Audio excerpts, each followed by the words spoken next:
Hello, I'm Ricky. And I'm Joe, and this is Season 5, Episode 18 of the Beer and Broadband Podcast, slated to come out on November 28th, 2022. This is the episode right after Thanksgiving, so we're making it our Thanksgiving episode. And put all the turkey away. It's probably Cyber Monday, I think, today. Have your leftovers, and let's set into talking about Supper Table by Flora Brewing. It's a sweet potato autumn ale brewed with vanilla, ginger, cardamom, clove, allspice, and cinnamon. It is supposed to kind of reminisce, like all the imagery on it's like collard greens and turkey and sweet potato and green bean casserole and stuff like that. Like all the things that a traditional American Thanksgiving meal would have. 5.2% ABV. What's your thoughts, Ricky? This is really weird. It's not bad, but it's very weird. The flavor profile is almost citrusy. It's got a lot of flavors, but none of them are like particularly powerful apart from the citrus. But here's the thing, as you're like we're giving that description, it does taste like it would go great with like a Thanksgiving meal. It does. Like this with some turkey and some stuffing and like cranberry sauce would be great. All right, so this is a citrusy ale that has Thanksgiving spices in it. Mm-hmm. And the cardamom and clove and everything like that, because I've done this in some meads before without the extra sweetness of like a honey added to it, really like takes over the beer. Yeah. Because the malts in this are much more demure. Excuse me. Burp from drinking so much beer back to back. But I agree. Mm-hmm. This is like a supper drink that you have. It is weird by itself. It is a little weird by itself. But again, it's not bad. Like I think because of the flavor profile, it does really hit me. I would not sit down and like watch a movie with this. No. But I mean, depending on the meal, this would be really good with like a dinner, that sort of thing. I used to make, before we switched over to doing those pork roasts for Thanksgiving, I used to do turkeys. And I had like a cranberry brine. I would put the turkey in. I could definitely see using something like this in a brine like that to give it that kind of acidity. Yeah, like buying like a six pack of these, putting it in your brine, and then absolutely. Oh yeah, that'd be awesome. And it'd be a great flavor in the turkey. Like it'd be a great mashup. Now, what I want to do is get another one of these and have it Thanksgiving. You should. I mean, again, this is like, if you do a traditional Thanksgiving meal, this would be like a perfect fit. Well, so we're probably going to do more of a traditional meal this year. Mm-hmm. But last year we did Honduran Thanksgiving because two of my daughters are from Honduras. Yeah. And we did pastelitos with like turkey that we had spiced like we would for like a Thanksgiving meal. Yeah, yeah. So it had like potatoes and turkey in it. And then we had like mashed potatoes and green bean casserole and like some other things like that with it. It was really good. I don't know that we'll do that again though, because there were so many pastelitos left over. But because turkey does better with like turkey itself does better with leftovers. But I'm gonna buy another one of these when I go and look for the French toast. I'm gonna buy another one of these and see if I can have that with dinner. Yeah, absolutely. I mean, I'm thinking about trying to go find one because we don't do turkey. We do those pork roasts, but the rest of what we have for Thanksgiving is generally fairly traditional. Mashed potato stuffing, that sort of stuff. I just think that, this would go really well with that. So one thing I will say, this is a very well carbonated beer. Yeah, it is beyond heady. Soda. Yeah, it is. So just keep that in mind if you get one. But I'm totally for this thing.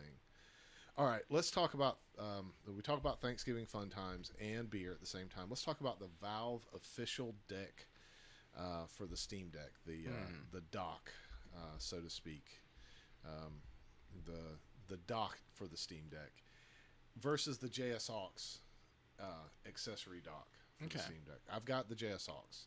I haven't gotten the Valve one yet. You have some thoughts on this, or maybe some questions. Yeah, mostly questions. We've been thinking about it. My wife has been wanting to get a little dock for it. I've seen the accessories. I knew an official one was going to be coming out, but I'm not too exposed to that, so I don't like know what the specs of it are yet. You have an existing dock. You've got the third party one. How has that been working for you? It works really well. It only has an HDMI port on it, and I don't really like the placement of the Ethernet jack. Okay. So there are some caveats there.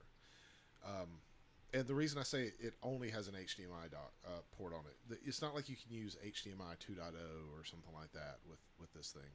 But the HDMI port, it doesn't allow for some of the things that you do with a display port. Yeah. So if you had a display port on the back of it, that would elevate it a little bit. For, I think it was like $50. That's not too bad. It's $45, $50. I got like that, and like one of their right angle connector cables, which work out pretty well when I want to use the dock on the couch, or not the dock, the Steam Deck when I'm sitting on the couch and I want to like charge it at the same time. The thing about the dock, anybody who's like, oh, it's just a Steam Deck, you don't need a dock, you can just play it using Steam. There's so much more functionality that you can open up if you get into the OS and you add things like EmuDeck, or you add some of the things that allow you to have extra ROMs on there, emulators. Being able to get in and set those things up with keyboard and a big screen is really super helpful.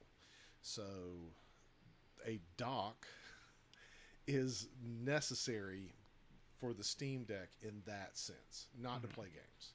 You don't need it to play games. I tried to play a couple games on my ultra wide screen. It did fine, but I enjoy it more as a handheld, right? So from that perspective, getting a dock for your Steam Deck that's just a cheaper dock works just fine. Whatever you want. Doesn't matter which one you get, as long as it at least has one HDMI out and it takes 40 watt PD in.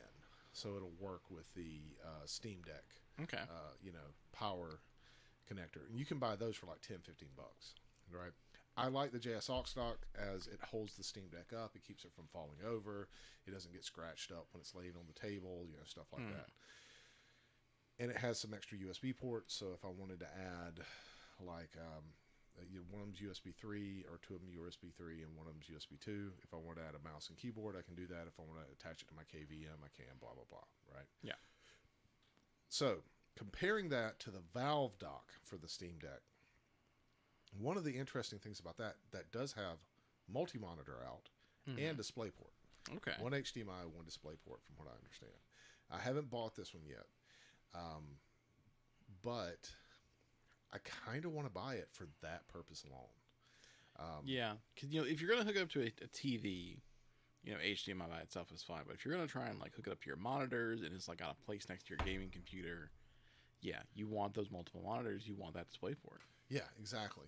So I'm really thinking that I'm going to buy that for my multi-monitor setup, and then take my Jsaux dock and maybe set it up over here at my TV set that I have in my office. Yeah. And so when I want to like modify stuff on the TV set, I can do that because I don't need it for gaming. But I can sit in my recliner and modify stuff on the big screen, on the big 43-inch screen that I have there versus my 35-inch screen that I use for my regular computing, and I can sit in a more comfortable chair and stuff like that. That's all like luxury stuff, right? And I'm in a place where I can afford to do that. If you had to choose between the two docks, I still kind of like the Jsaux for the price because the other one's like $90. Yeah. So, but if you've got the discretionary income and you have multiple monitors set up, it's kind of a no-brainer. Yeah. There's no other dock that does multi-monitor, so do that. It does look gorgeous. I mean, the Ryzen chip in there does like really do well with the 165 hertz. If I'm not gaming, it's a 165 hertz 2K monitor essentially. Does really well with that. I have another 2K monitor that sits on the side. I haven't really plugged it into that, but if I get the official Steam Deck dock that would let me do that, I would be able to use my KVM with it. I can't see a reason not to do that if I can afford it, you know. So I don't know. What are your thoughts? Yeah, I mean, that all makes sense. It does seem like they're probably kind of, one is aiming to be like a dock kind of very similar to like what the Switch has, Mm-hmm. and one of them's aiming to be a dock similar to like what you see in a laptop. Yeah, that's it. More the Valve dock is more like what you see in a laptop. The Jsaux dock, JSaux, I don't know. That one is more like what the Switch dock is. Yeah, and I kind of hate my Switch dock. Just to be like completely transparent, it's sitting over there at the TV set. I haven't plugged anything into it for like a year. Really? Okay. Yeah. My Switch is a portable gaming device. Yeah, I mean, to be fair, unless my wife is playing like a more serious game, she's the same way. Like she'll play Bayonetta or something like on the TV, but most of the time she's got it mobile. Yeah, I don't even want to play it on the TV though, because it doesn't look right. It's not as the fidelity is like messed up on the TV. Yeah, if you have a really like high resolution TV and stuff like that, absolutely. Our TV at home is still only 1K, so it handles that fine. Well, when you say 1K, you mean that it's 1080p? Yeah. Okay. Just making sure I understood. Yeah, I mean, this one's 1440p, so it says 4K, but it's not really 4K. All my monitors are 1080p or 14 or like actual 2K. It looks weird on that. It doesn't, or on my 4K television. Yeah. But I think that's because like the processing and everything on it's not as good as like on my monitors. I have never like set up a switch on my monitor. Gotcha. Yeah, could be. So I mean, there's that. The dock is for me a utility that you use to set up additional functionality on your Steam Deck, especially if you're going to do emulation or anything like that. And I don't know, have we done an episode where we talked about like how great the Steam Deck is for emulation? I mean, there are a ton of people who talk about that, but yeah, I'm gonna say, I mean, we have definitely talked about it, but I don't remember if we've ever done it in the podcast setting. I mean, I have one episode in the past where we did drink the spicy traditional mead, so we can't do that one for like another episode. That would have been bad on my part. We would have doubled up. Yeah, but we did talk about our Steam Deck experience and retro gaming on it. So we have like talked about it on the podcast. I kind of forgot. I blame it on the fog of sickness. It's only like we're 200 episodes in or whatever. Yeah, exactly. But that being said, the dock itself enables you to be able to set all that stuff up. Yeah. So like if you really want to sit down, so I've done it on the smallish screen of the Steam Deck with a Bluetooth keyboard and mouse. It works just fine. It's just hard to read some of the stuff if you're an old man like me. I like having a big monitor, being able to stretch stuff out, set stuff side by side, move files around, stuff like that. From that perspective, it's a much better. And if you're using like Steam ROM Manager or something like that, you get that better. I can set the ROM Manager over here. I can set my files in 2 different places, and I can have all my like if I need a user guide or something like that, I can set that up. So like I'm following some sort of tutorial on how to set something up, so I'm doing it for the first time or something like that. That makes it so much easier to go across all of those things. Where like just using the Bluetooth keyboard plus the Steam Deck is a little harder. It's serviceable, but it's just a little bit harder, just a little bit. But I prefer it the other way around. So the whole point of this is, if you are going to get a dock, don't discount the Steam Deck dock if you have multiple monitors because of the price. Yeah. Because that's really the only game in town when it comes to that supports all of the features of the Steam Deck, including the power over power. I forget what it's called. USB PD power display or something like that. That one is definitely going to work, and you get an extra first party USB-C charger. That's a 40-watt charger for the Steam Deck.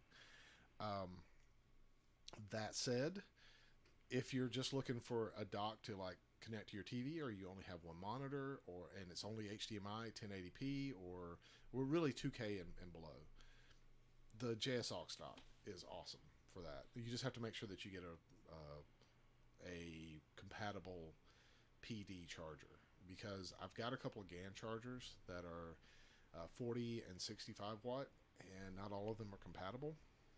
So I had to kind of shuffle through. I do the charger shuffle to be able to make that work properly. Yeah. So I don't know. Do you have you made up your mind on which one you kind of want to get now? I'll admit I am kind of leaning a little bit towards the official Steam one, just because one, DisplayPort really handy. For right now, we mostly use it on the TV, but my wife has been talking about hooking it up to some monitors and doing stuff. And I always kind of lean a little bit first party, just because, not saying Steam would necessarily do this, but a lot of companies do this. Oh, your Steam Deck has stopped working? What have you been using it with? Oh, a third party accessory? Sorry, we're not going to cover it. Yeah, I mean, that's very possible, but I don't think that they would do that. Yeah, Steam seems a little bit more lax on things like that. But that got drilled into me in my early IT days. Oh, my computer's broken. I just installed this thing in it. It's oh, you installed something yourself? Well, then. I hate to tell you, but that warranty is void. I'll fix it up for you, but you are not going to file a warranty claim once that sticker is moved, Yeah. All right. Well, this has been Season 5, Episode 18 of the Beer and Broadband Podcast. Slated to come out on November 28th, 2022. It's going to be our Thanksgiving episode, so, hopefully you guys enjoyed all the Turkey Day shenanigans. Otherwise, thank you for listening, and we'll catch you next time.